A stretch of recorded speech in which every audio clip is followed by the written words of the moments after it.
Good evening from Arizona State University in Tempe, Arizona. I'm Bob Schieffer of CBS News. I want to welcome you to the third and last of the 2004 debates between President George Bush and Senator John Kerry. As Jim Lira told you before the first one, these debates are sponsored by the Commission on Presidential Debates. Tonight, the topic will be domestic affairs, but the format will be the same as that first debate. I'll moderate our discussion under detailed rules agreed to by the candidates. But the questions and the areas to be covered were chosen by me. I have not told the candidates or anyone else what they are. To refresh your memory on the rules, I will ask a question. The candidate is allowed 2 minutes to answer. His opponent then has 1.5 minutes to offer a rebuttal. At my discretion, I can extend the discussion by offering each candidate an additional 30 seconds. A green light will come on to signal the candidate has 30 seconds left. A yellow light signals 15 seconds left. A red light means 5 seconds left. There is also a buzzer if it is needed. The candidates may not question each other directly. There are no opening statements, but there will be 2-minute closing statements. There is an audience here tonight, but they have agreed to remain silent, except for right now, when they join me in welcoming President George Bush and Senator John Kerry.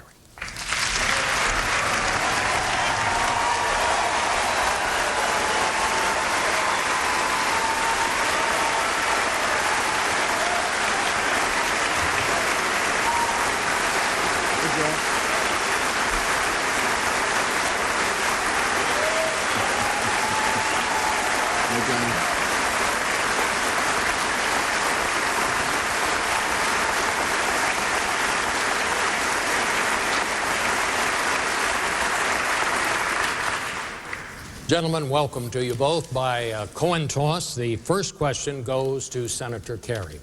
Senator, I want to set the stage for this discussion by asking the question that I think hangs over all of our politics today and is probably on the minds of many people watching this debate tonight, and that is, will our children and grandchildren ever live in a world as safe and secure as the world in which we grew up? Well, first of all, Bob, thank you for moderating tonight. Thank you, Arizona State, for welcoming us. And thank you to the Presidential Commission for undertaking this enormous task. We're proud to be here. Mr. President, I'm glad to be here with you again to share similarities and differences with the American people. Will we ever be safe and secure again? Yes, we absolutely must be. That's the goal. Now, how do we achieve it is the most critical component of it. I believe that this president, regrettably, rushed us into a war, made decisions about foreign policy, pushed alliances away, and as a result, America is now bearing this extraordinary burden where we are not as safe as we ought to be. The measurement is not, are we safer? The measurement is, are we as safe as we ought to be? And there are a host of options that this president had available to him, like making sure that at all our ports in America, containers are inspected. Only 95% of them, 95% come in today uninspected. That's not good enough. People who fly on airplanes today, the cargo hold is not X-rayed, but the baggage is. That's not good enough. Firehouses don't have enough firefighters in them. Police officers are being cut from the streets of America because the president decided to cut the COPS program. So we can do a better job of Homeland Security. I can do a better job of waging a smarter, more effective war on terror and guarantee that we go after the terrorists. I will hunt them down and we'll kill them, we'll capture them, we'll do whatever necessary to be safe. But I pledge this to you, America. I will do it in the way that Franklin Roosevelt and Ronald Reagan and John Kennedy and others did, where we build the strongest alliances, where the world joins together, where we have the best intelligence, and where we are able ultimately to be more safe and secure.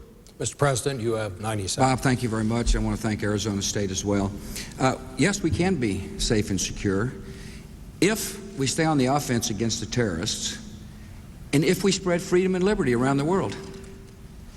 I have got a comprehensive strategy to not only chase down al-Qaeda wherever it exists, and we're making progress. Three-quarters of al-Qaeda leaders have been brought to justice, but to make sure that countries who harbor terrorists are held to account And as a result of securing ourselves and ridding the Taliban out of Afghanistan, the Afghan people had elections this weekend. And the first voter was a 19-year-old woman. Think about that. Freedom is on the march. We held to account a terrorist regime in Saddam Hussein. In other words, in order to make sure we're secure, there must be a comprehensive plan. My opponent just this weekend talked about how terrorism can be reduced to a nuisance, comparing it to prostitution and illegal gambling. I think that attitude and that point of view is dangerous. I don't think you can secure America for the long run if you don't have a comprehensive view as to how to defeat these people. At home, we'll do everything we can to protect the homeland. I signed the Homeland Security Bill to better align our assets and resources. My opponent voted against it. We're doing everything we can to protect our borders and ports. But absolutely we can be secure in the long run. It just takes good, strong leadership. Anything to add, Senator Kerry? Yes. When the president had an opportunity to capture or kill Osama bin Laden, he took his focus off of him, outsourced the job to Afghan warlords, and Osama bin Laden escaped. 6 months after he said Osama bin Laden must be caught dead or alive, this president was asked, "Where's Osama bin Laden?" He said, "I don't know. I don't really think about him very much. I'm not that concerned." We need a president who stays deadly focused on the real war on terror. Mr. President. Gosh, I don't think I ever said I'm not worried about Osama bin Laden. That's kind of one of those exaggerations. Of course we're worried about Osama bin Laden. We're on the hunt after Osama bin Laden. We're using every asset at our disposal to get Osama bin Laden.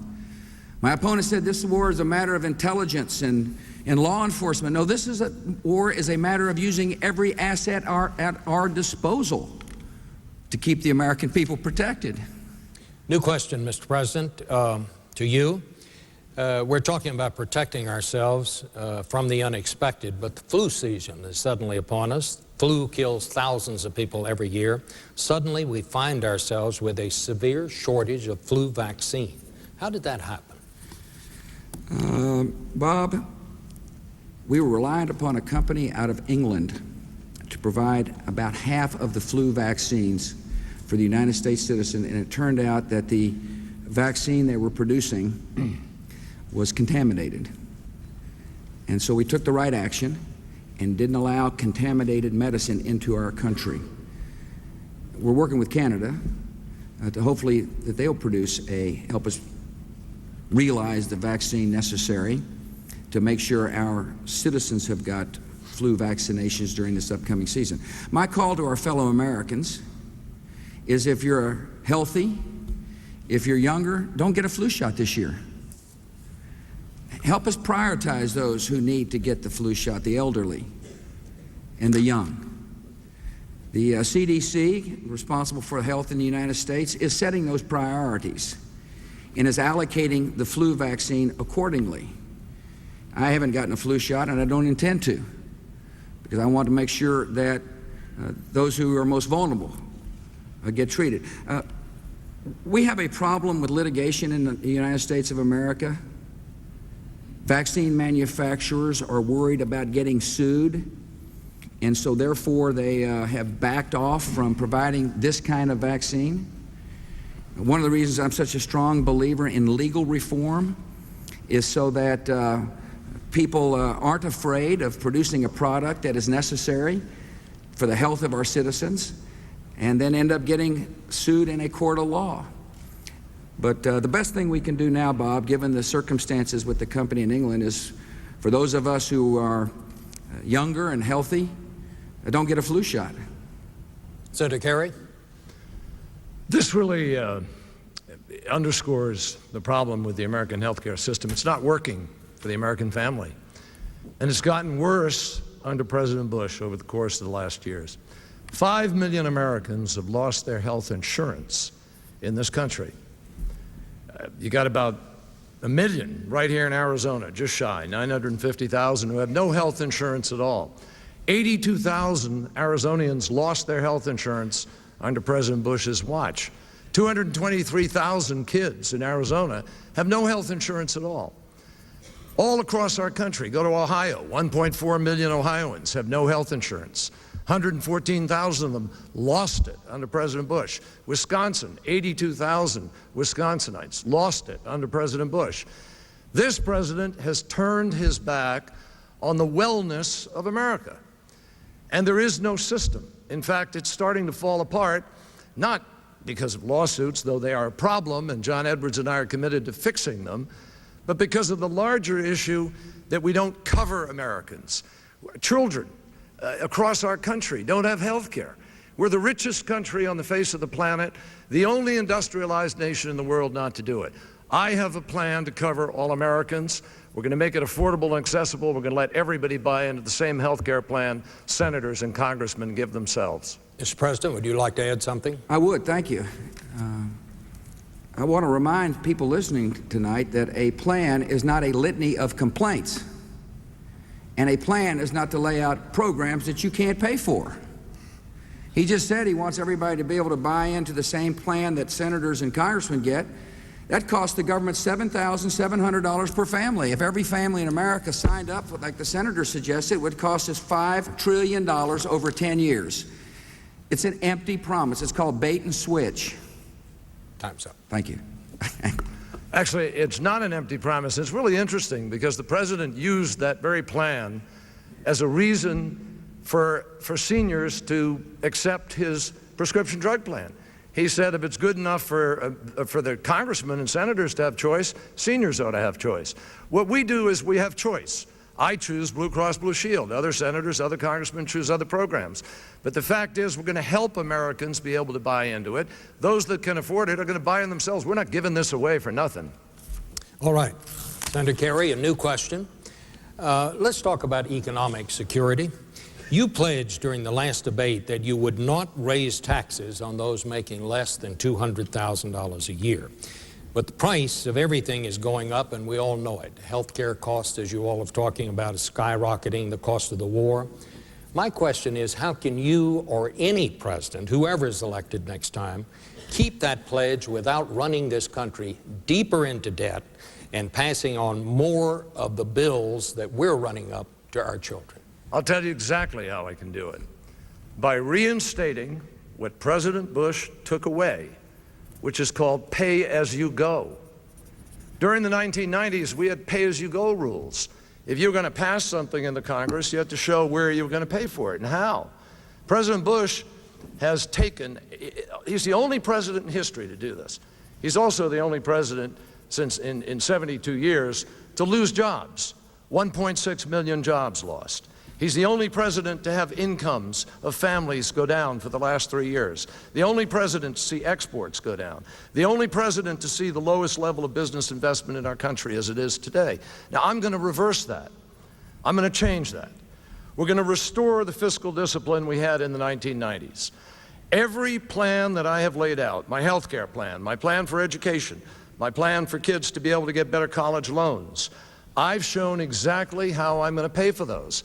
And we don't do it exclusively, but we start by rolling back George Bush's unaffordable tax cut for the wealthiest people, people earning more than $200,000 a year, and we pass, hopefully, the McCain-Kerry Commission, which identified some $60 billion that we can get. We shut the loophole, which has American workers actually subsidizing the loss of their own job. They just passed an expansion of that loophole in the last few days. $43 billion of giveaways, including favors to the oil and gas industry and to people importing ceiling fans from China. I'm going to stand up and fight for the American worker, and I'm going to do it in a way that's fiscally sound. I show how I pay for the health care, how we pay for the education. I have a manufacturing jobs credit. We pay for it by shutting that loophole overseas. We raise the student loans. I pay for it by changing the relationship with the banks. This president has never once vetoed one bill, first president in 100 years not to do that. Mr. President. Well, his rhetoric doesn't match his record. He'd been a senator for 20 years. He voted to increase taxes 98 times. When they tried to reduce taxes, he voted against that 127 times. He talks about being a fiscal conservative or fiscally sound, but he voted 277 times to waive the budget caps, which would have cost the taxpayers $4.2 trillion. He talks about pay-go. I tell you what pay-go means when you're a senator from Massachusetts. when you're a colleague of Ted Kennedy. Pay-go means you pay, and he goes ahead and spends. He's proposed $2.2 trillion of new spending, and yet the so-called tax on the rich, which is also a tax on many small business owners in America, raises $600 million by our account, $800 billion by his account. There is a tax gap. And guess who usually ends up filling the tax gap? The middle class. I proposed a detailed budget, Bob. I send up my budget man to the Congress, and he says, here's how we're going to reduce the deficit in half by 5 years. It requires pro-growth policies that grow our economy and fiscal sanity in the halls of Congress. Let's go to a new question, Mr. President, 2 minutes, and let's continue on jobs. You know, there are all kinds of statistics out there, but I want to bring it down to an individual. Mr. President, what do you say to someone in this country who has lost his job to someone overseas who's being paid a fraction of what that job paid here in the United States? I say, Bob, I've got policies to continue to grow our economy and create the jobs of the 21st century. And here's some help for you to go get an education. Here's some help for you to go to a community college. We've expanded trade adjustment assistance. We want to help pay for you to gain the skills necessary to fill the jobs of the 21st century. You know, there's a lot of talk about how to keep the economy growing. We talk about fiscal matters. But perhaps the best way to keep jobs here in America and to keep this economy growing is to make sure our education system works. I went to Washington to solve problems, and I saw a problem in the public education system in America. They were just shuffling too many kids through the system year after year, grade after grade, without learning the basics. And so we said, let's raise the standards. We're spending more money, but let's raise the standards and measure early and solve problems now before it's too late. No, education is how to help the person who's lost a job. Education is how to make sure this, we've got a workforce that's productive and competitive. You've got 4 more years. I've got more to do to continue to raise standards, to continue to reward teachers in school districts that are working, to emphasize math and science in the classrooms, to continue to expand Pell Grants, to make sure that people have an opportunity to start their career with a college diploma. And so to the person you talk to, I say, here's some help. Here's some trade adjustment assistance money for you to go to a community college in your neighborhood, a community college which is providing the skills necessary to fill the jobs of the 21st century. And that's what we'd say to that person. Senator Kerry. I want you to notice how the president switched away from jobs and started talking about education principally. Let me come back in one moment to that, but I want to speak for a second, if I can, to what the president said about fiscal responsibility. Being lectured by the president on fiscal responsibility is a little bit like Tony Soprano talking to me about law and order in this country. This president has taken a $5.6 trillion surplus and turned it into deficits as far as the eye can see. Health care costs for the average American have gone up 64%. Tuitions have gone up 35%. Gasoline prices up 30%. Medicare premiums went up 17% a few days ago. Prescription drugs are up 12% a year. But guess what, America? The wages of Americans have gone down. The jobs that are being created in Arizona right now paying about $13,700 less than the jobs that we're losing. And the president just walks on by this problem. The fact is that he's cut job training money. $1 billion was cut. They only added a little bit back this year because it's an election year. They've cut the Pell Grants and the Perkins loans to help kids be able to go to college. They've cut the training money. They've wound up not even extending unemployment benefits and not even extending health care to those people who are unemployed. I'm going to do those things because that's what's right in America. Help workers to transition in every respect. New question to you, Senator Kerry, 2 minutes, and it's still on jobs. You know, many experts say that a president really doesn't have much control over jobs. For example, if someone invents a machine that does the work of 5 people, that's progress. That's not the president's fault. So I ask you, is it fair to blame the administration entirely for this loss of jobs? I don't blame them entirely for it. I blame the president for the things the president could do that has an impact on it. Outsourcing is going to happen. I've acknowledged that in union halls across the country. I've had shop stewards stand up and say, will you promise me you're going to stop all this outsourcing? And I've looked them in the eye and I've said, no, I can't do that. What I can promise you is that I will make the playing field as fair as possible. That I will, for instance, make certain that with respect to the tax system, that you as a worker in America are not subsidizing the loss of your job. Today, if you're an American business, you actually get a benefit for going overseas. You get to defer your taxes. So if you're looking at a competitive world, you say to yourself, hey, I do better overseas than I do here in America. That's not smart. I don't want American workers subsidizing the loss of their own job, and when I'm president, we're going to shut that loophole in a nanosecond, and we're going to use that money to lower corporate tax rates in America for all corporations, 5%, and we're going to have a manufacturing jobs credit and a job hiring credit so we actually help people be able to hire here. The second thing that we can do is provide a fair trade playing field. This president didn't stand up for Boeing when Airbus was violating international rules with subsidies. He discovered Boeing during the course of this campaign after I'd been talking about it for months.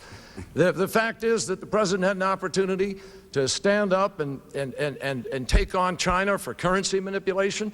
There are companies that wanted to petition the administration. They were told, don't even bother. We're not going to listen to it. The fact is that there have been markets shut to us that we haven't stood up and fought for. I'm going to fight for a fair trade playing field for the American worker.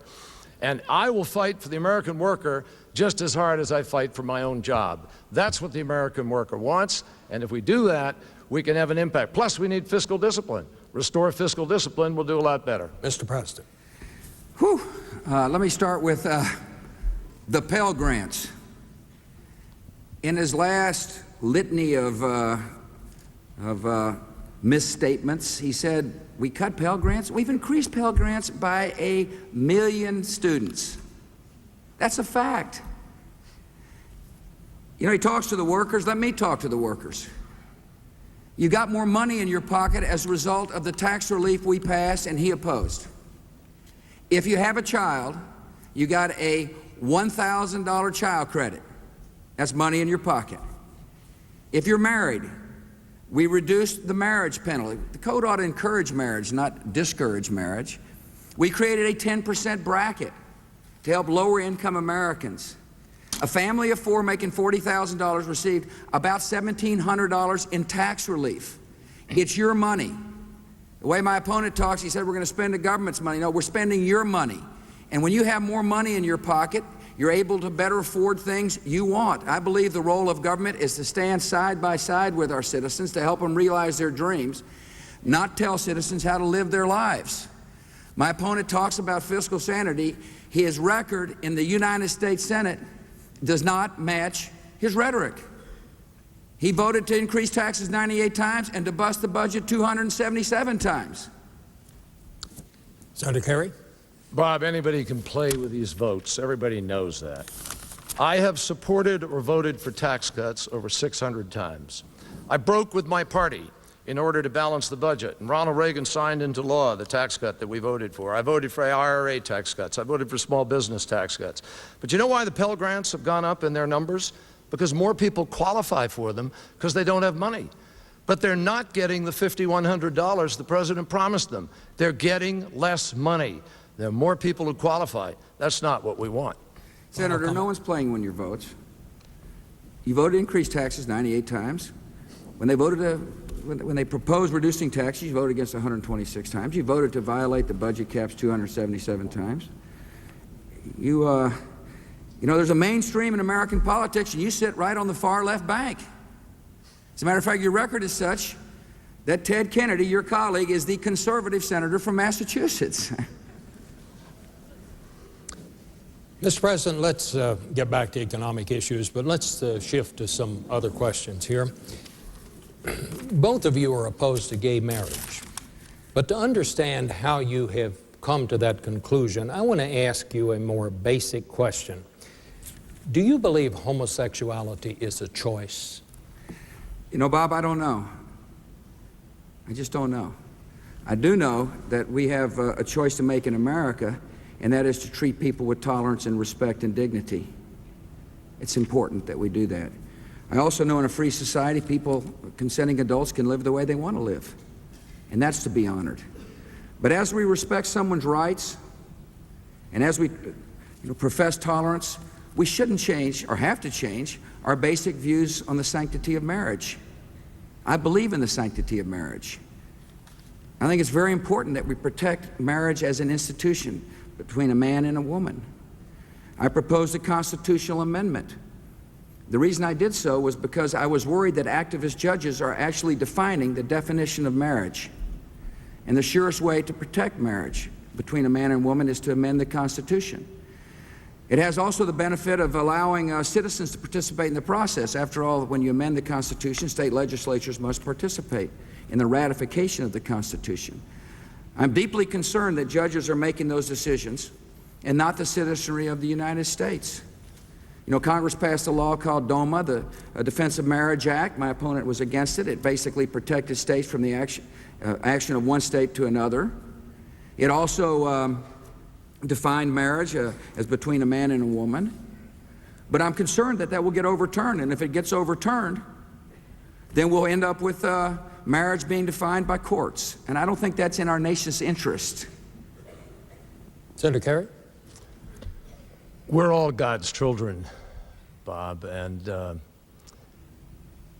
I think if you were to talk to Dick Cheney's daughter, who is a lesbian, she would tell you that she's being who she was. She's being who she was born as. I think if you talk to anybody, it's not a choice. I've met people who struggled with this for years, people who were in a marriage because they were living a sort of convention, and they struggled with it. And I've met wives who are supportive of their husbands or vice versa when they finally sort of broke out and allowed themselves to live who they were, who they felt God had made them. I think we have to respect that. The President and I share the belief that marriage is between a man and a woman. I believe that. I believe marriage is between a man and a woman. But I also believe that because we are the United States of America, we're a country with a great, unbelievable Constitution with rights that we afford people, that you can't discriminate in the workplace. You can't discriminate in the rights that you afford people. You can't disallow someone the right to visit their partner in a hospital.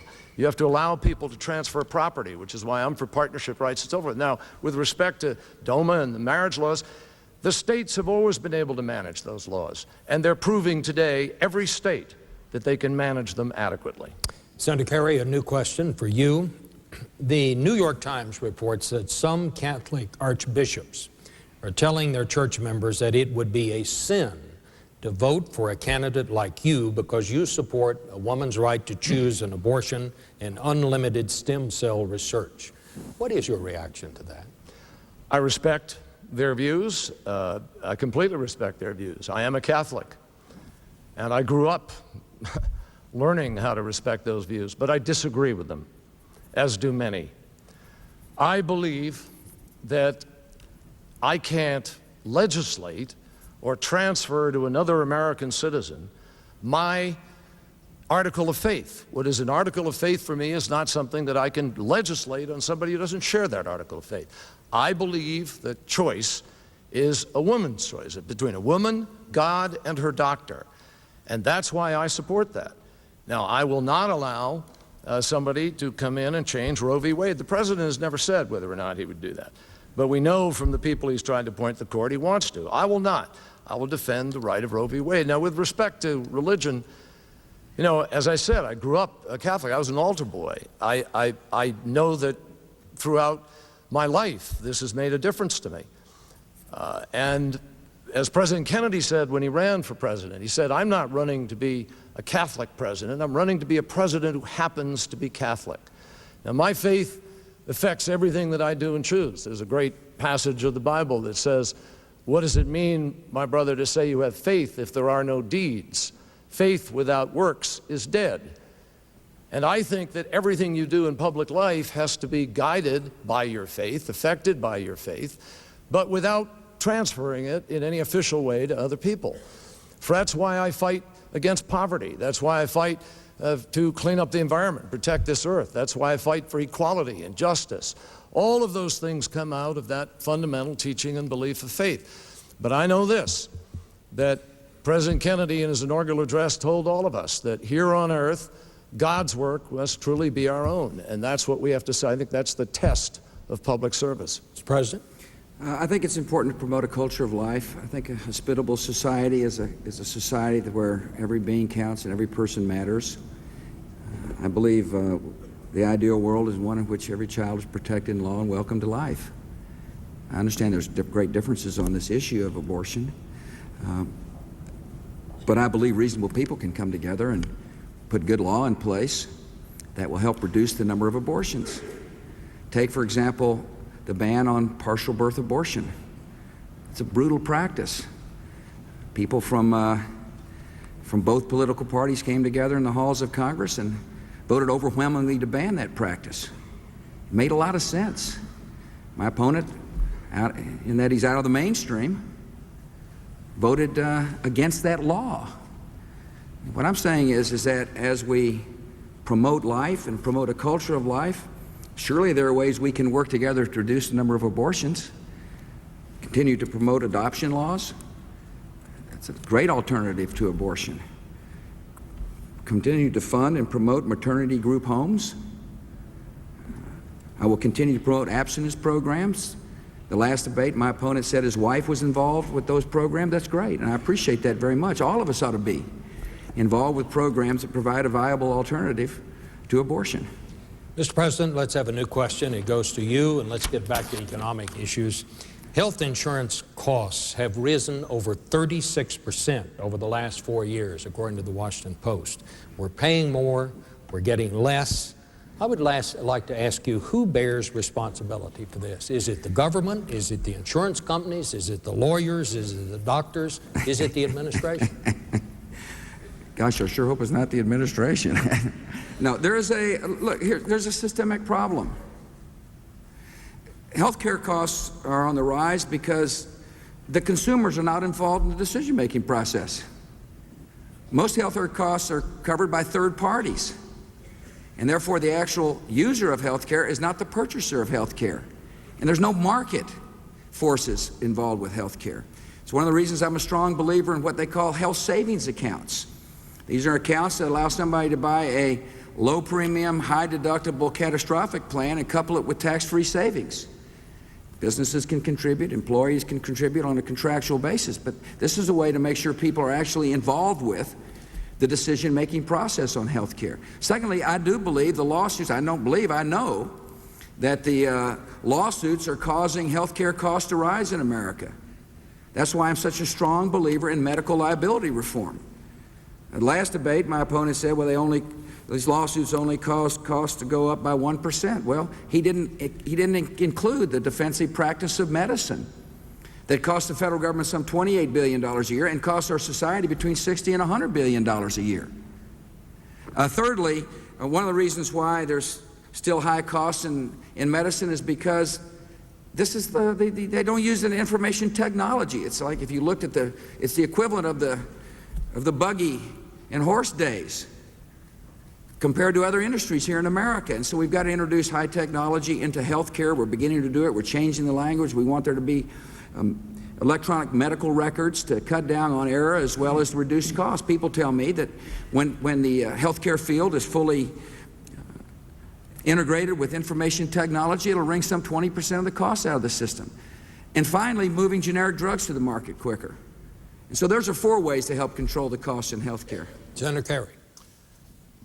The reason healthcare costs are getting higher, one of the principal reasons is that this administration has stood in the way of common sense efforts that would have reduced the cost. Let me give you a prime example. In the Senate, we passed the right of Americans to import drugs from Canada. But the President and his friends took it out in the House, and now you don't have that right. The President blocked you from the right to have less expensive drugs from Canada. We also wanted Medicare to be able to negotiate bulk purchasing. The VA does that. The VA provides lower cost drugs to our veterans. We could have done that in Medicare. Medicare is paid for by the American taxpayer. Medicare belongs to you. Medicare is for seniors who are, many of them, on fixed income, to lift them out of poverty. But rather than help you, the taxpayer, have a lower cost, rather than help seniors have less expensive drugs, the president made it illegal for Medicare to actually go out and bargain for lower prices. Result, $139 billion windfall profit to the drug companies coming out of your pockets. That's a large part of your 17% increase in Medicare premiums. When I'm president, I'm sending that back to Congress, and we're going to get a real prescription drug benefit. Now, we also have people sicker because they don't have health insurance. So whether it's diabetes or cancer, they come to hospitals later, and it costs America more. We've got to have health care for all Americans. Well, Senator, go ahead, Mr. President. I think it's important, since he talked about the Medicare plan. Has he been in the United States Senate for 20 years? He has no record on reforming of health care. No record at all. He introduced some 300 bills, and he's passed 5. No record of leadership. I came to Washington to solve problems. I was deeply concerned about seniors having to choose between prescription drugs and food. And so I led. And in 2006, our seniors will get a prescription drug coverage in Medicare. Senator Kerry, 30 seconds. Once again, the president's misleading America. I've actually passed 56 individual bills that I've personally written. And in addition to that, they're not always under my name. There's amendments on certain bills. But more importantly, with respect to the question of no record, I did write, I was one of the original authors of the early childhood health care and the expansion of health care that we did in the middle of the 1990s, and I'm very proud of that. So, the president's wrong. Let me direct the next question to you, Senator Kerry, and again, let's stay on health care.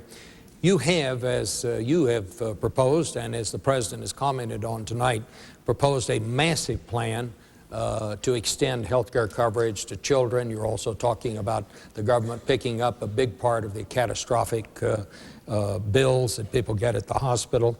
And you have said that you can pay for this by rolling back the president's tax cut on the upper 2%. You heard the president say earlier tonight that it's going to cost a whole lot more money than that. I just ask you, where are you going to get the money? Well, 2 leading national news networks have both said the president's characterization of my health care plan is incorrect. One called it fiction, the other called it untrue. The fact is that my health care plan, America, is very simple. It gives you the choice. I don't force you to do anything. It's not a government plan. The government doesn't require you to do anything. You choose your doctor. You choose your plan. If you don't want to take the offer of the plan that I want to put forward, you don't have to. You can keep what you have today, keep a high deductible, keep high premiums, keep a high copay, keep low benefits, but I got a better plan. And I don't think a lot of people are going to want to keep what they have today. Here's what I do. We take over Medicaid children from the states so that every child in America is covered. And in exchange, if the states want to, they're not forced to, they can choose to, they cover individuals up to 300% of poverty. It's their choice. I think they'll choose it because it's a net plus of $5 billion to them. We allow you, if you choose to, you don't have to, but we give you broader competition to allow you to buy into the same health care plan that senators and congressmen give themselves. If it's good enough for us, it's good enough for every American. I believe that your health care is just as important as any politician in Washington, D.C. If you want to buy into it, you can. We give you broader competition. That helps lower prices. In addition to that, we're going to allow people 55 to 64 to buy into Medicare early. And most importantly, we give small business a 50% tax credit so that after we lower the cost of health care, they also get, whether they're self-employed or a small business, a lower cost to be able to cover their employees. Now, what happens is when you begin to get people covered like that, for instance, in diabetes, if you diagnose diabetes early, you could save $50 billion in the healthcare system of America by avoiding surgery and dialysis. It works, and I'm going to offer it to America. Mr. President. In all due respect, I'm not so sure it's credible to quote leading news organizations about, oh, never mind. Anyway, let me quote the Lewin Report. The Lewin Report is a group of folks who are not politically affiliated. They analyzed the senator's plan. It cost $1.2 trillion. The Lewin report accurately noted that there are going to be 20 million people, over 20 million people added to government-controlled health care. Be the largest increase in government health care ever. If you raise the Medicaid to 300%, it provides an incentive for small businesses not to provide private insurance to their employees. Why should they insure somebody when the government's going to insure it for them? It's estimated that 8 million people will go from private insurance to government insurance. We have a fundamental difference of opinion. I think government-run health will lead to poor quality health, will lead to rationing, will lead to less choice. Once a health care program ends up in a line item in the federal government budget, it leads to more controls. And just look at other countries that have tried to have federally controlled health care. They have poor quality health care. Our health care system is the envy of the world because we believe in making sure that the decisions are made by doctors and patients, not by officials in the nation's capital.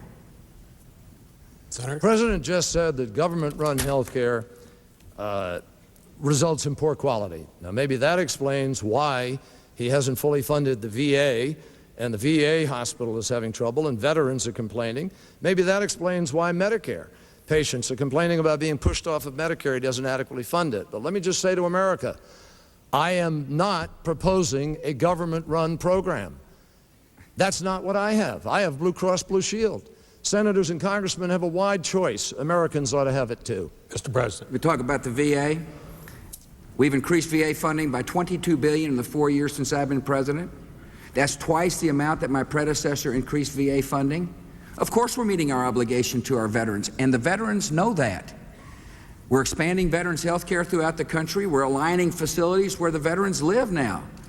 Veterans are getting very good health care under my administration, and they will continue to do so during the next 4 years. Mr. President, the next question is to you. We all know that Social Security is running out of money, and it has to be fixed. You have proposed to fix it by letting people put some of the money collected to pay benefits into private savings accounts, but the critics are saying that's going to mean finding $1 trillion over the next 10 years to continue paying benefits as those accounts are being set up. So where do you get the money? Are you going to have to increase the deficit by that much over 10 years? Bob, first let me make sure that every senior listening today understands that when we're talking about reforming Social Security, that they'll still get their checks. I remember the 2000 campaign, people said, if George W. gets elected, your check will be taken away. Well, people got their checks, and they will continue to get their checks. There is a problem for our youngsters, a real problem, and if we don't act today, the problem will be valued in the trillions. And so I think we need to think differently. We'll honor our commitment to our seniors, but for our children, our grandchildren, we need to have a different strategy. And recognizing that, I called together a group of our fellow citizens to study the issue. It was a committee chaired by the late Senator Daniel Patrick Moynihan of New York, a Democrat. And they came up with a variety of ideas for people to look at. I believe that younger workers ought to be allowed to take some of their own money and put it in a personal savings account, because I understand that they need to get better rates of return than the rates of return being given in the current Social Security trust. And the compounding rate of interest effect will make it more likely that the Social Security system is solvent for our children and our grandchildren. I will work with Republicans and Democrats. It will be a vital issue in my second term. It is an issue that I'm willing to take on. And so I'll bring Republicans and Democrats together, and we're of course going to have to consider the cost. But I want to warn my fellow citizens, the cost of doing nothing, the cost of saying the current system is okay, far exceeds the cost of trying to make sure we save the system for our children. Senator Kerry. You just heard the President say that young people ought to be able to take money out of Social Security and put it in their own accounts. Now, my fellow Americans, that's an invitation to disaster. The CBO said very clearly that if you were to adopt the President's plan, there'll be a $2 trillion hole in Social Security, because today's workers pay into the system for today's retirees. And the CBO said, that's the Congressional Budget Office, it's bipartisan, They said that there would have to be a cut in benefits of 25 to 40%. Now, the President has never explained to America, ever, hasn't done it tonight, where does the transitional money, that $2 trillion, come from? He's already got $3 trillion, according to the Washington Post, of expenses that he's put on the line from his convention and the promises of this campaign, none of which are paid for. Not one of them are paid for. The fact is that the President is driving the largest deficits in American history. He's broken the pay-as-you-go rules. I have a record of fighting for fiscal responsibility. In 1985, I was one of the first Democrats, broke with my party. We balanced the budget in the 90s. We paid down the debt for 2 years. And that's what we're going to do. We're going to protect Social Security. I will not privatize it. I will not cut the benefits. And we're going to be fiscally responsible, and we will take care of Social Security. Let me just stay on Social Security with a new question for Senator Kerry, because Senator Kerry, you have just said you will not cut benefits.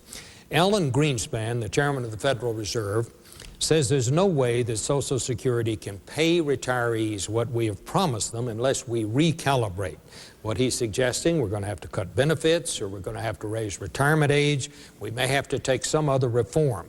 But if you've just said you've promised no changes, does that mean you're just going to leave this as a problem, another problem for our children to solve? Absolutely not, Bob. This is the same thing we heard. I remember I appeared on Meet the Press with Tim Russert in 1990-something. We heard the same thing.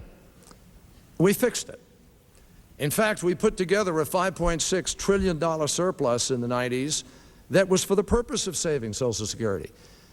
If you take the tax cut that the President of the United States has given, President Bush gave to Americans in the top 1% of America, just that tax cut that went to the top 1% of America would have saved Social Security until the year 2075. The President decided to give it to the wealthiest Americans in a tax cut. Now, Alan Greenspan, who I think has done a terrific job in monetary policy, supports the President's tax cut. I don't.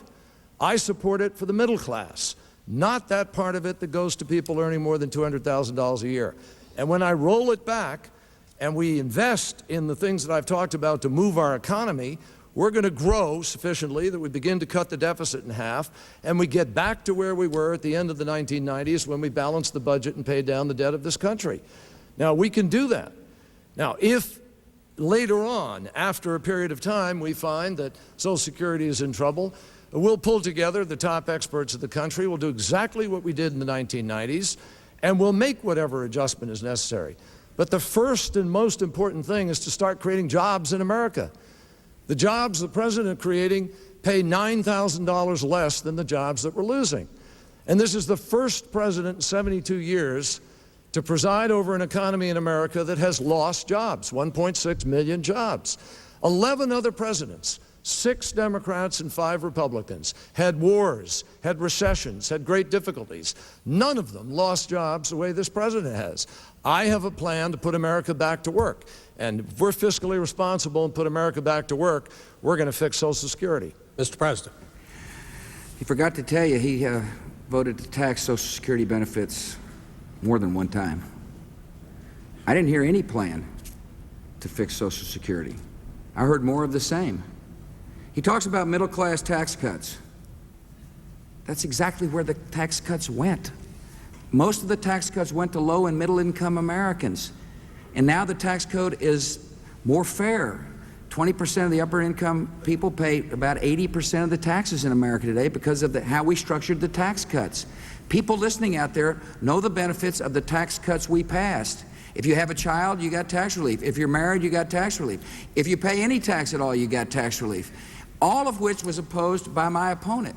And the tax relief was important to spur consumption and investment to get us out of this recession. People need to remember, 6 months prior to my arrival, the stock market started to go down. And it was one of the largest declines in our history. And then we had a recession and we got attacked, which cost us 1 million jobs. But we acted. I led the Congress. We passed tax relief. And now this economy is growing. We had 1.9 million new jobs over the last 13 months. Sure, there's more work to do. But the way to make sure our economy grows is not to raise taxes on small business owners, is not to increase the scope of the federal government, is to make sure we have fiscal sanity and keep taxes low. Let's go to a new question, Mr. President. I got more email this week on this question than any other question, and it is about immigration. I'm told that at least 8,000 people cross our borders illegally every day. Some people believe this is a security issue, as you know. Some believe it's an economic issue. Some see it as a human rights issue. How do you see it, and what do we need to do about it? I see it as a serious problem. I see it as a security issue. I see it as an economic issue, and I see it as a human rights issue. We're increasing the border security of the United States. We've got 1,000 more Border Patrol agents on the southern border. We're using new equipment. We're using unmanned vehicles to spot people coming across. And we'll continue to do so over the next 4 years. It's a subject I'm very familiar with. After all, I was a border governor for a while. Many people are coming to this country for economic reasons. They're coming here to work. If you can make 50 cents in the heart of Mexico, for example, or make $5 here in America, $5.15, you're going to come here if you're worth your salt, if you want to put food on the table for your families. And that's what's happening. And so in order to take pressure off the border, in order to make the borders more secure, I believe there ought to be a temporary worker card that allows a willing worker and a willing employer to mate up, so long as there's not an American willing to do the job, to join up in order to be able to fulfill the employer's needs. That has the benefit of making sure our employers aren't breaking the law as they try to fill their workforce needs. It makes sure that the people coming across the border are humanely treated, that they're not kept in the shadows of our society, that they're able to go back and forth to see their families. See, the card will have a period of time attached to it. It also means it takes pressure off the border. If somebody is coming here to work with a card, it means they're not going to have to sneak across the border. It means our Border Patrol will be more likely to be able to focus on doing their job. Now, it's very important for our citizens to also know that I don't believe we ought to have amnesty. I don't think we ought to reward illegal behavior. There are plenty of people standing in line to become a citizen, and we ought not to crowd these people ahead of them in line. If they want to become a citizen, they can stand in line too. And here's where my opponent and I differ. In September 2003, he supported amnesty for illegal aliens. Time's up. Senator? Let me just answer one part of the last question quickly, and then I'll come to immigration. The American middle-class family isn't making it right now, Bob. And what the President said about the tax cuts has been wiped out by the increase in health care, the increase in gasoline, the increase in tuitions, the increase in prescription drugs. The fact is the take-home pay of a typical American family as a share of national income is lower than it's been since 1929. And the take-home pay of the richest 0.1% of Americans is the highest it's been since 1928. Under President Bush, the middle class has seen their tax burden go up, and the wealthiest tax burden has gone down. Now, that's wrong. Now, with respect to immigration reform, the President broke his promise on immigration reform. He said he would reform it. 4 years later, he's now promising another plan. Here's what I'll do. Number one, the borders are more leaking today than they were before 9/11. The fact is we haven't done what we need to do to toughen up our borders, and I will. Secondly, we need a guest worker program, but if it's all we have, it's not going to solve the problem. The second thing we need is to crack down on illegal hiring. It's against the law in the United States to hire people illegally, and we ought to be enforcing that law properly. And thirdly, we need an earned legalization program for people who've been here for a long time, stayed out of trouble, got a job, paid their taxes, and their kids are American. We've got to start moving them towards full citizenship out of the shadows. You want to respond, Mr. President? Well, to say that the borders are not as protected as they were prior to September the 11th shows he doesn't know the borders. They're much better protected today than they were when I was the governor of Texas. And we got much more manpower, much more equipment there. It's just he just doesn't understand how the borders work, evidently, to say that. That is an outrageous claim. And we'll continue to protect our borders. We'll continue to increase manpower and equipment. Senator? 4,000 people a day coming across the border. The fact is that we now have people from the Middle East, allegedly, coming across the border. And we're not doing what we ought to do in terms of the technology. We have iris identification technology. We have thumbprint, fingerprint technology today. We can know who the people are, that they're really the people they say they are when they cross the border. We could speed it up. There are huge delays. The fact is our borders are not as secure as they ought to be, and I'll make them secure. Next question to you, Senator Kerry. The gap between rich and poor is growing wider. More people are dropping into poverty, yet the minimum wage has been stuck at, what, $5.15 an hour now for about 7 years. Is it time to raise it? Well, I'm glad you raised that question. It's long overdue time to raise the minimum wage. And America, this is one of those issues that separates the President and myself. We have fought to try to raise the minimum wage in the last years, but the Republican leadership of the House and Senate won't even let us have a vote on it. We're not allowed to vote on it. They want to raise the minimum wage. The minimum wage is the lowest minimum wage value it has been in our nation in 50 years. If we raise the minimum wage, which I will do over several years, to $7 an hour, 9.2 million women who are trying to raise their families would earn another $3,800 a year. The President has denied 9.2 million women $3,800 a year, but he doesn't hesitate to fight for $136,000 to a millionaire. 1% of America got $89 billion last year in a tax cut. But people working hard, playing by the rules, trying to take care of their kids, family values that we're supposed to value so much in America. I'm tired of politicians who talk about family values and don't value families. What we need to do is raise the minimum wage. We also need to hold on to equal pay.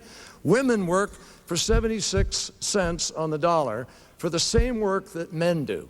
That's not right in America. And we had an initiative that we were working on to raise women's pay. They've cut it off. They've stopped it. They don't enforce these kinds of things. Now, I think that it is a matter of fundamental right that if we raise the minimum wage, 15 million Americans would be positively affected. We'd put money into the hands of people who work hard, who obey the rules, who play for the American dream. And if we did that, we'd have more consumption ability in America, which is what we need right now in order to kick our economy into gear. I will fight tooth and nail to pass the minimum wage. Mr. President. Actually, Mitch McConnell had a minimum wage plan that I supported, that it would have increased the minimum wage. But let me talk about what's really important for the worker you're referring to. And that's to make sure the education system works, is to make sure we raise standards. Listen, the No Child Left Behind Act is really a jobs act when you think about it. The No Child Left Behind Act says we'll raise standards, we'll increase federal spending, but in return for extra spending, we now want people to measure, states and local jurisdictions to measure, to show us whether or not a child can read or write or add and subtract. You cannot solve a problem unless you diagnose the problem, and we weren't diagnosing problems, and therefore just kids were being shuffled through the school. And guess who would get shuffled through? Children whose parents wouldn't speak English as a first language just moved through. Many inner city kids just moved through. We've stopped that practice now by measuring early. And when we find a problem, we spend extra money to correct it. I remember a lady in Houston, Texas, telling me, reading is the new civil right, and she's right. In order to make sure people have jobs for the 21st century, we've got to get it right in the education system, and we're beginning to close a minority achievement gap now. You see, we'll never be able to compete in the 21st century unless we have an education system that doesn't quit on children, an education system that raises standards, an education that makes sure there's excellence in every classroom. Mr. President, I want to go back to something Senator Kerry said earlier tonight and ask a follow-up of my own. He said, and this will be a new question to you, he said that you had never said whether you would like to overturn Roe v. Wade. So I'd ask you directly. What he's asking me is, will I have a litmus test for my judges? And the answer is, no, I will not have a litmus test. I will pick judges who will interpret the Constitution, but I'll have no litmus test. Senator Kerry, you'd like is that to a new respond? question? That's a new question for for President Which Bush. time limit are we? You have 90 seconds. Thank you very much. Well, again, the President didn't answer the question. I'll answer it straight to America. I'm not going to appoint a judge to the court who's going to undo a constitutional right, whether it's the First Amendment or the Fifth Amendment or some other right that's given under our courts today or under the Constitution. And I believe that the right of choice is a constitutional right. So I don't intend to see it undone. Clearly, the President wants to leave an ambivalence or intends to undo it. And let me go a step further. We have a long distance yet to travel in terms of fairness in America. I don't know how you can govern in this country when you look at New York City and you see that 50% of the black males there are unemployed. When you see 40% of Hispanic children or black children in some cities dropping out of high school. And yet the President, who talks about No Child Left Behind, refused to fully fund by $28 billion that particular program, so you can make a difference in the lives of those young people. Now, right here in Arizona, that difference would have been $131 million to the state of Arizona to help its kids be able to have better education and to lift the property tax burden from its citizens. The President reneged on his promise to fund No Child Left Behind. He'll tell you he's raised the money, and he has, but he didn't put in what he promised, and that makes a difference in the lives of our children. Yes, sir. Two things. One, he clearly has a litmus test for his judges, which I disagree with. And secondly, only a liberal senator from Massachusetts would say that a 49% increase in funding for education was not enough. We've increased funds, but more importantly, we reformed the system to make sure that we solve problems early before they're too late. He talked about the unemployed. Absolutely, we've got to make sure they get educated. He talked about children whose parents don't speak English as a first language. Absolutely, we got to make sure they get educated, and that's what the No Child Left Behind Act does. Senator. You don't measure it by a percentage increase. Mr. President, you measure it by whether you're getting the job done. 500,000 kids lost after-school programs because of your budget. Now, that's not in my gut. That's not my value system. And certainly not so that the wealthiest people in America can walk away with another tax cut. $89 billion last year to the top 1% of Americans, but kids lost their after-school programs. You be the judge. All right, let's go to another question, and it is to Senator Kerry. You have 2 minutes, sir. Senator, the last debate, President Bush said he did not favor a draft. You agreed with him. But our National Guard and Reserve forces are being severely strained because many of them are being held beyond their enlistments. Some of them say that it's a backdoor draft. Is there any relief that could be offered to these brave Americans and their families? If you became president, Senator Kerry, what would you do about this situation of holding National Guard and reservists for these extended periods of time and these repeated call-ups that they're now facing? Well, I think the fact that they're facing these repeated call-ups, some of them 2 and 3 deployments, and there's a stop-loss policy that prevents people from being able to get out when their time was up, is a reflection of the bad judgment this president exercised in how he has engaged in the world and deployed our forces. Our military is overextended. 9 out of 10 active duty Army divisions are either in Iraq, going to Iraq, or have come back from Iraq. One way or the other, they're wrapped up in it. Now, I've proposed adding 2 active duty divisions to the Armed Forces of the United States, 1 combat, 1 support. In addition, I'm going to double the number of special forces so that we can fight a more effective war on terror with less pressure on the National Guard and Reserve. And what I would like to do is see the National Guard and Reserve be deployed differently here in our own country. There's much we can do with them with respect to Homeland Security. We ought to be doing that. And that would relieve an enormous amount of pressure. But the most important thing to relieve the pressure on all of our armed forces is, frankly, to run a foreign policy that recognizes that America is strongest when we are working with real alliances, when we are sharing the burdens of the world by working through our statesmanship at the highest levels and our diplomacy to bring other nations to our side. I've said it before, I say it again. I believe the President broke faith with the American people in the way that he took this nation to war. He said he would work through a real alliance. He said in Cincinnati we would plan carefully. We would take every precaution. Well, we didn't. And the result is our forces today are overextended. The fact is that he did not choose to go to war as a last resort. And America now is paying already $120 billion, up to $200 billion before we're finished, and much more probably. And that is the result of this president taking his eye off of Osama bin Laden. Mr. President. The best way to take the pressure off our troops is to succeed in Iraq, is to train Iraqis so they can do the hard work of democracy, is to give them a chance to defend their country, which is precisely what we're doing. We'll have 125,000 troops trained by the end of this year. I remember going on an airplane in Bangor, Maine, to say thanks to the reservists and Guard that were headed overseas from Tennessee and North Carolina and Georgia. Some of them had been there before. People I talked to, the spirits were high. They didn't view their service as a backdoor draft. They viewed their service as an opportunity to serve their country. My opponent, Senator, talks about foreign policy. In our first debate, he proposed America pass a global test. In order to defend ourselves, we have to get international approval. That's one of the major differences we have about defending our country. I'll work with allies.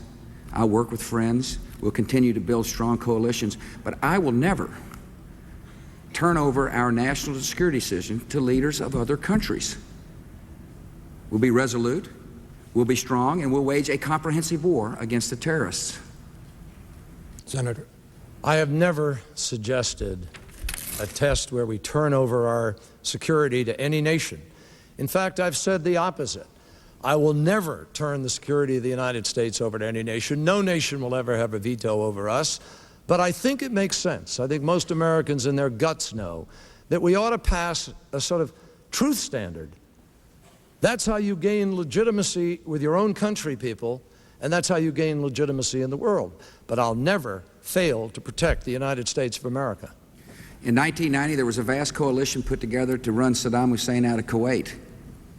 The international community, the international world said this is the right thing to do. But when it came time to authorize the use of force on the Senate floor, my opponent voted against the use of force. Apparently, you can't pass any test under his vision of the world. Mr. President, new question, 2 minutes. You said that if Congress would vote to extend the ban on assault weapons, that you'd sign the legislation, but you did nothing to encourage the Congress to extend it. Why not? Actually, I made my intentions, my views clear. I did think we ought to extend the assault weapons ban, and was told the fact that the bill was never going to move because the Republicans and Democrats were against the assault weapon ban, people of both parties. Now, I believe law-abiding citizens ought to be able to own a gun. I believe in background checks at gun shows or anywhere to make sure that guns don't get in the hands of people that shouldn't have them. But the best way to protect our citizens from guns is to prosecute those who commit crimes with guns. And that's why early in my administration I called the Attorney General and the U.S. attorneys and said, put together a task force all around the country to prosecute those who commit crimes with guns. And the prosecutions are up by about 68%, I believe is the number. Neighborhoods are safer when we crack down on people who commit crimes with guns. To me, that's the best way to secure America. Senator? I believe it was a failure of presidential leadership not to reauthorize the assault weapons ban. I'm a hunter. I'm a gun owner. I've been a hunter since I was a kid, 12, 13 years old. And I respect the Second Amendment, and I will not tamper with the Second Amendment. But I'll tell you this, I'm also a former law enforcement officer. I ran one of the largest district attorney's offices in America, one of the 10 largest. I've put people behind bars for the rest of their life. I've broken up organized crime. I know something about prosecuting. And most of the law enforcement agencies in America wanted that assault weapons ban. They don't want to go into a drug bust and be facing an AK-47. I was hunting in Iowa last year with the sheriff in one of the counties there, and he pointed to a house in back of us and said, see that house over there? We just did a drug bust a week earlier, and the guy we arrested had an AK-47 lying on the bed right beside him. Because of the President's decision today, law enforcement officers will walk into a place that'll be more dangerous. Terrorists can now come into America and go to a gun show and without even a background check, buy an assault weapon today. And that's what Osama bin Laden's handbook said because we captured it in Afghanistan and encouraged them to do it. So I believe America's less safe. If Tom DeLay or someone in the House said to me, sorry, we don't have the votes, I'd have said, then we're going to have a fight. And I'd have taken it out to the country, and I'd have had every law enforcement officer in the country visit those congressmen. We'd have won what Bill Clinton won. Let's go to a new question. For you, Senator Kerry, 2 minutes. Affirmative action. Do you see a need for affirmative action programs, or have we moved far enough along that we no longer need to use race and gender as a factor in school admissions and federal and state contracts and so on? No, Bob, regrettably, we have not moved far enough along. And I regret to say that this administration has even blocked steps that could help us move further along. I'll give you an example. I've served on the Small Business Committee for a long time. I was chairman of it once. Now I'm the senior Democrat on it. We used to, we have a goal there for minority set-aside programs to try to encourage ownership in the country. They don't reach those goals. They don't even fight to reach those goals. They've tried to undo them. The fact is that in too many parts of our country, we still have discrimination. And affirmative action is not just something that applies to people of color. Some people have a mistaken view of it in America. It also is with respect to women. It's with respect to other efforts to try to reach out and be inclusive in our country. I think that we have a long way to go, regrettably. If you look at what's happened, we've made progress. I want to say that at the same time. During the Clinton years, as you may recall, there was a fight over affirmative action. And there were many people, like myself, who opposed quotas, who felt there were places where it was overreaching. So we had a policy called mend it, don't end it. We fixed it. And we fixed it for a reason, because there are too many people still in this country who feel the stark resistance of racism. And so we have a distance to travel. As president, I will make certain we travel it. Now let me just share something. This president is the first president ever, I think, not to meet with the NAACP. This is a president who hasn't met with the Black Congressional Caucus. This is a president who has not met with the civil rights leadership of our country. If a president doesn't reach out and bring people in and be inclusive, then how are we going to get over those barriers? I see that as part of my job as president, and I'll make my best effort to do it. Mr. President. Well, first of all, it is just not true that I haven't met with the Black Congressional Caucus. I met with the Black Congressional Caucus at the White House. And secondly, like my opponent, I don't agree we ought to have quotas. I agree. We shouldn't have quotas. But we ought to have an aggressive effort to make sure people are educated, to make sure when they get out of high school there's Pell Grants available for them, which is what we've done. We've expanded Pell Grants by 1 million students. Do you realize today in America we spend $73 billion to help 10 million low and middle income families better afford college? That's the access I believe is necessary, is to make sure every child learns to read, write, add, and subtract early, to be able to build on that education by going to college so they can start their careers with a college diploma. I believe the best way to help our small businesses is not only through small business loans, which we have increased since I've been the President of the United States, but to unbundle government contracts so people have a chance to be able to bid and receive a contract to help get their business going.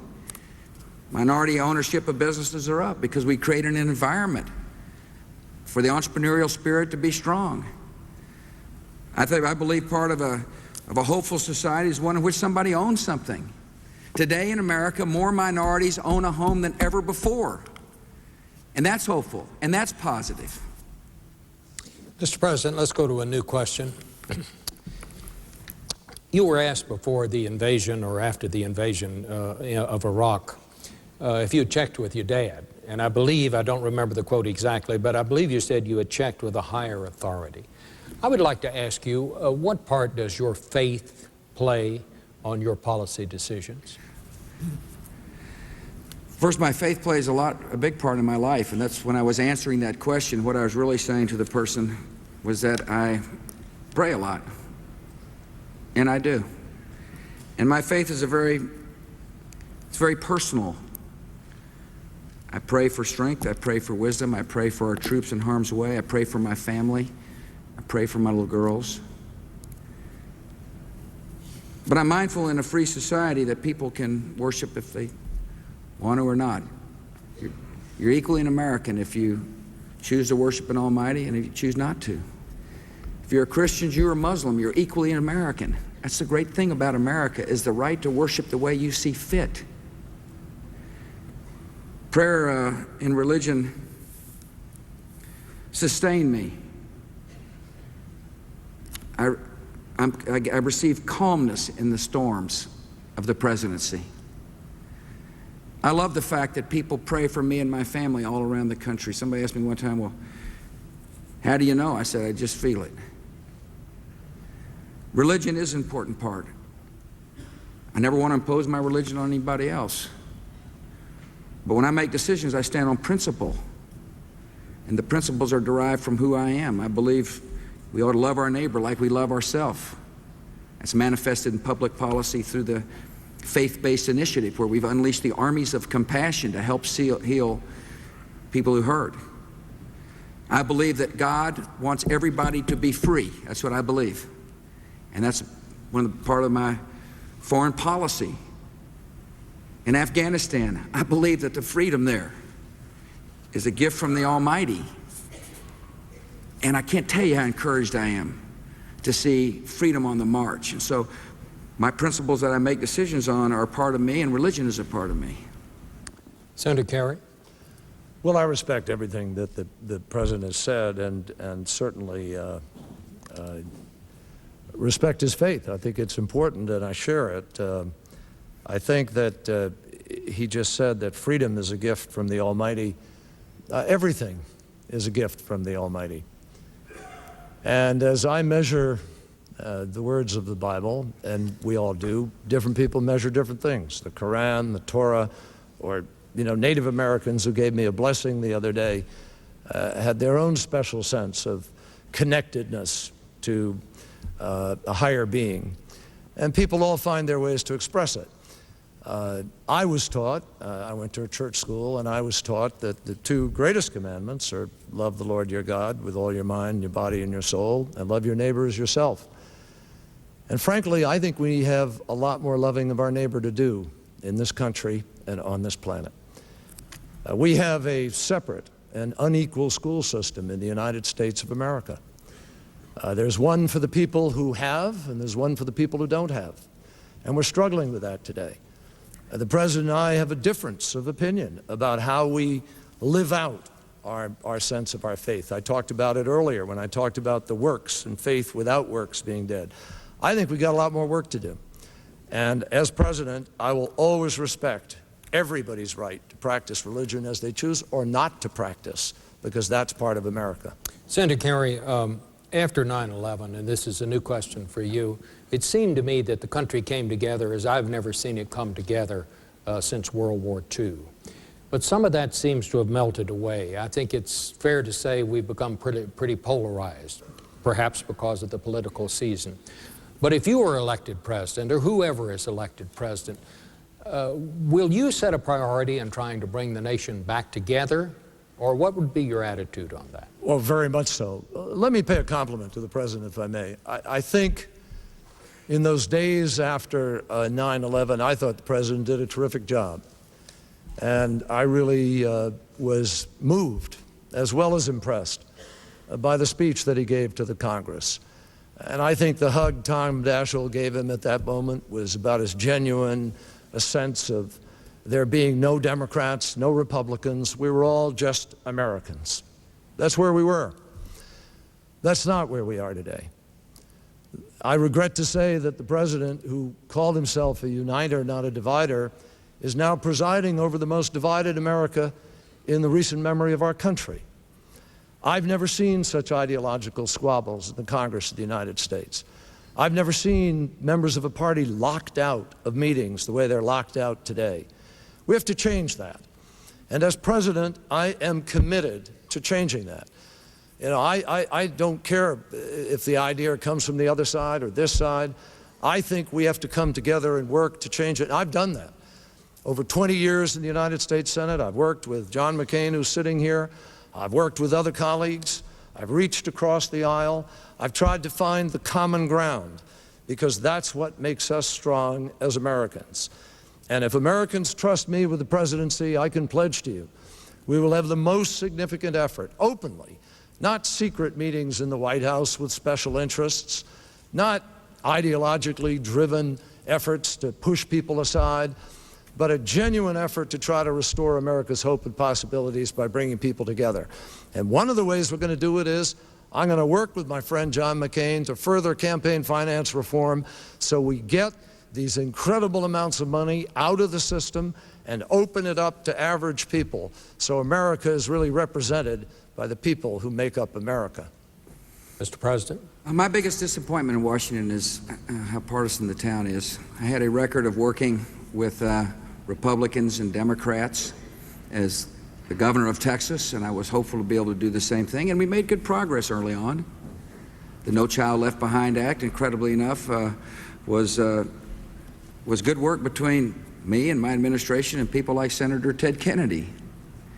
And we worked together with Democrats to relieve the tax burden on the middle class and all who pay taxes in order to make sure this economy continues to grow. But Washington is a tough town, and the way I view it is there's a lot of entrenched special interests there.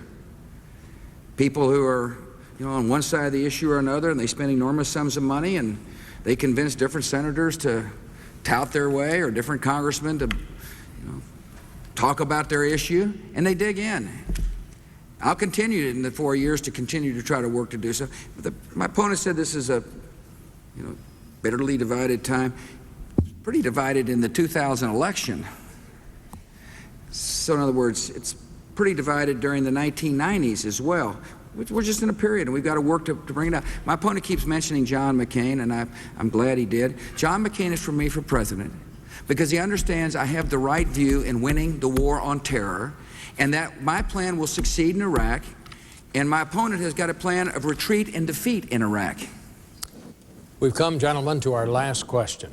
And it occurred to me as I came to this debate tonight that the three of us share something.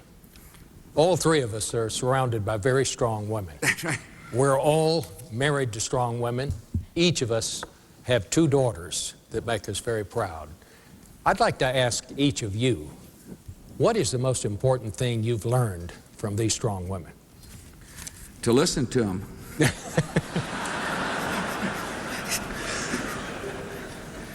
To stand up straight and not scowl.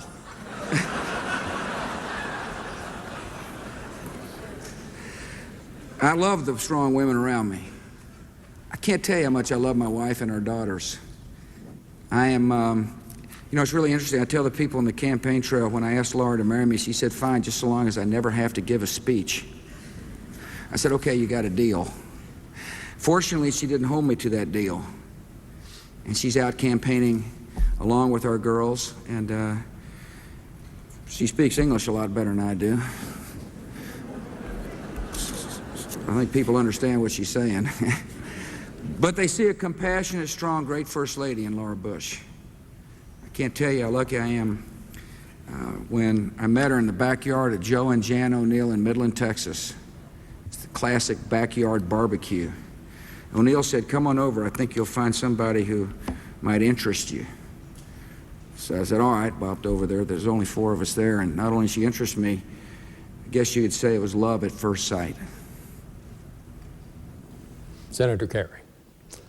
Well, I guess the President and you and I are three examples of lucky people who married up. Right. And some would say maybe me more so than others.